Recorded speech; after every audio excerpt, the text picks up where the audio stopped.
The Deltan Galactic Councillor's severed head rolled across the chamber floor, trailing ribbons of indigo blood.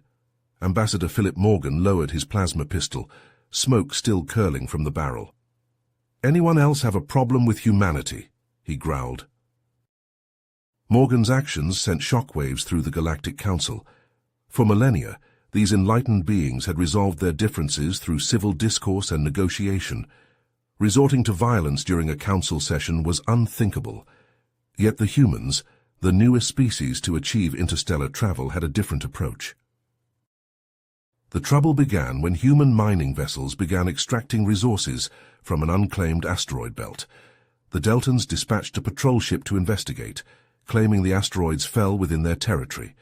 The miners, asserting their right to the bounty, warned the Deltan ship to withdraw. When the Deltans instead powered up their weapons, the human ship unleashed a devastating barrage, reducing the patrol vessel to a cloud of debris. Outraged, the Deltans demanded the Council punish the humans for their aggression. Ambassador Morgan was unapologetic. Humanity had a valid claim to the asteroids under galactic law. The Deltans had no right to interfere, and the miners acted in self-defense. Morgan made it clear humanity would not back down. Any further threats would be met with overwhelming force. The council members were appalled by Morgan's lack of remorse. Many species began to question whether allowing humanity to join the galactic community had been a mistake. Some even advocated for military action to check human aggression before it could grow. They failed to understand the depths of human resolve. Forged in the crucible of their own turbulent history, humans would fight relentlessly against any perceived threat to their autonomy. The Council imposed harsh sanctions, hoping to starve the human economy and force them into submission. They underestimated human ingenuity and resourcefulness. As tensions escalated, human fleets began mobilizing for war, ready to unleash the full might of their advanced weaponry. If the Galactic Council wanted a fight, humanity would give them one that would shake the very foundations of the universe. Zygax's eyes widened as he listened intently to Ren's account of humanity's bold maneuvers. They did what? They cut off all tech exports in response to the sanctions?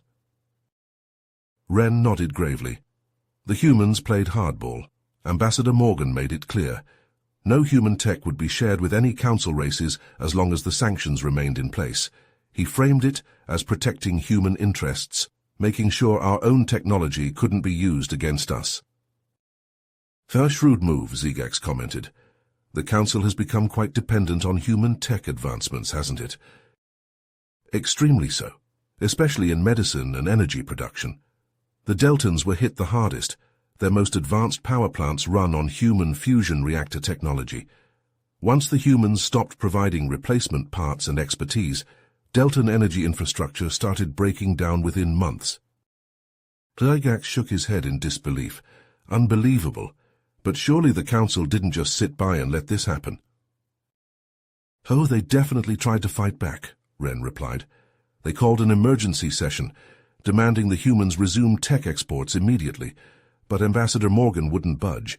He said he'd only lift the embargo if the Council ended the sanctions and recognized humanity's claim to that contested asteroid belt." "He was that direct about it? Right there in the Council chamber?" "Absolutely." The Deltan Councillor was furious. He accused Morgan of holding the galaxy hostage. You know what Morgan said to that? He smiled and said, "I prefer to call it negotiating from a position of strength." The entire chamber went dead silent. No one could believe it. Zygax leaned back, processing the audacity of it all. Using coercive tactics so blatantly, it's unheard of in galactic diplomacy. The humans are operating on a completely different level. "They're playing to win no matter what it takes," Ren said solemnly. "And with multiple worlds on the brink of crisis without human tech support, the Council had no choice but to cave to Morgan's demands. The sanctions were lifted, and humanity's claim to the asteroid belt was officially recognized." "Incredible. The humans have completely upended the galactic status quo. I shudder to think what they might do next." Zygax's antennae twitched in astonishment. So the humans not only forced the Council to back down, but then immediately started pushing into new star systems, even uninhabited ones. "Exactly," Wren replied, his compound eyes glinting. Any system that wasn't officially claimed was fair game in their eyes. They argued that under galactic law, they had just as much right to those worlds as anyone else. But surely the Council didn't just let them run wild, Zygax said. Wren chittered mirthlessly. Of course not, but they were too scared to challenge the humans head-on, so they tried to hem humanity in with a bunch of treaties and trade deals with nearby systems. The plan was to surround human space with Council allies. The old containment strategy, Zygax mused, a classic move in galactic geopolitics. Right, but Philip Morgan saw right through it. He straight up accused the Council of trying to encircle and suffocate humanity's natural growth, said if they didn't quit it, there would be consequences. Zygax's eye stalks bobbed nervously. He threatened the Council again. More like he issued a friendly warning, Wren said. But the Deltans, man, they couldn't let it go. They were still pissed about the fusion reactor thing. So they went and signed this big, flashy treaty with Vega, which happens to be smack in the middle of a bunch of systems the humans were eyeing. Vega? Aren't they right on the edge of human space? Yep, real strategic location. The Deltans thought they were being clever, but the humans had an answer for that too. Wren leaned forward, lowering his voice. A human battle fleet suddenly showed up in Vega, said they were there for joint military exercises. Military exercises, Zygax sputtered. In Vega, but the treaty didn't mean squat. The humans had an invite from the Vega government, totally legit, at least on paper. So there they were, cruising around the system bold as you please, running combat drills right next to all these fat, juicy asteroids the Deltans had just started prospecting. Zygax's mandibles clicked nervously. Let me guess, the asteroids didn't survive the exercises. Got it in one, Wren said. The human ships just happened to use them for target practice, blew them to smithereens. The Deltan ambassador pitched a fit in the Council, but Morgan was ready for him. Pulled out all the documentation and said, "Oops, our bad, must have been a navigation glitch." And what could the Deltans do? The humans had them over a barrel. Again. Wren shook his head. I'm telling you, Zygax, these humans are something else. They're not just bending the rules, they're gaming the whole system, and they're winning. Zygax stared at Wren, mandibles slack with shock. The Deltans' censure motion failed, even after they rallied a whole coalition against the humans. Wren nodded, his antennae drooping. That's the crazy part. Everyone thought it was a sure thing, but when the votes were tallied, the Deltans came up short. Turns out a bunch of council races had been quietly trading with the humans and didn't want to rock the boat. Trading with the upstarts? You got it. The human economy's been growing like crazy, and a lot of folks wanted a piece of that action. They weren't about to slap the humans down and risk losing those sweet trade deals. Zygax's eye stalk swiveled in disbelief. So they chose profit over principle. Some of them, sure, but others, they actually like how the humans operate, think they're a breath of fresh air in galactic politics. Can you believe that? Unbelievable, Zygax muttered. So what happened next? Oh, it gets better, Wren said.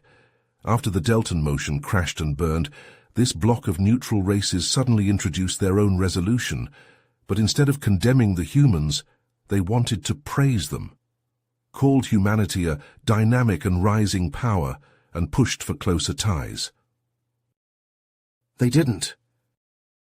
They did, and that's when Morgan made his move. He stood up and announced, bold as brass, that the humans would be setting up a permanent embassy right there on the Council homeworld. Zygax nearly fell off his perch. An embassy, the humans, that's unprecedented, yeah. But with the new resolution on the table, the Council couldn't exactly refuse, so they put it to a vote. And? Passed with a comfortable margin. I thought the Deltan ambassador was going to molt on the spot, but Morgan, he just strode out of that chamber cool as ice, with half the Council tripping over themselves to shake his hand. Zygax shook his head slowly. I can't fathom it, Wren. Are we witnessing the dawn of a new era? Are the humans destined to reshape the very order of the galaxy? Wren's mandibles clicked thoughtfully. All I know is they're not playing by the old rules anymore, and if the Council's not careful, humanity might just end up calling the shots. Galaxy, help us all. As Ren's account drew to a close, Zygax reclined in his chair, his brow furrowed in contemplation. You know, Ren, he said slowly, I can't help but wonder if we've all been underestimating the humans. The Deltans, the Council, we thought we understood the game, but the humans, they're playing by a whole new set of rules. Ren nodded, his antennae twitching thoughtfully. You're not the only one thinking that way. I've heard whispers in the council chambers, delegates questioning whether our old methods can keep up with this new era of human assertiveness. Some are even starting to talk about adopting human-style tactics. Zygax's eye-stalk swiveled towards his friend. Maybe it's time for the Deltans to consider a different approach. Instead of constantly butting heads with the humans, perhaps they should look for ways to work with them. Find some common ground. Ren's mandibles clicked uncertainly. Easier said than done. There's a growing faction in our government, hardliners who want to double down on pushing back against human expansion. They're talking about drawing lines in the sand, no matter the cost. That's a dangerous path, Ren, Zygax warned. A confrontational stance like that, it could lead to economic disaster, even war. You have influence in your government. You need to use it, steer them towards a more pragmatic course. Ren's carapace shuddered. I'll try, Zygax, but I fear my people are standing at a precipice. We either adapt to this new reality the humans have created, or we risk being left behind entirely. As the two friends rose to leave, the weight of the future hung heavy in the air. The galaxy was shifting beneath their feet, the old order crumbling away. In its place, a new paradigm was taking shape, with humanity at its nexus. The Deltans, like all the races of the Council, would have to find their place in this brave new world, or be swept away by the tide of change. Ren and Zygax parted ways, each lost in somber contemplation of the challenges to come. The path ahead was shrouded in uncertainty, but one truth shone clear. The age of human ascendancy had dawned, and the galaxy would never be the same. You have reached the end of the story. If you enjoyed this story and want to support us, please leave a like and subscribe to our channel, and for every comment that says 88, I will heart every single one of them. Thank you for your time.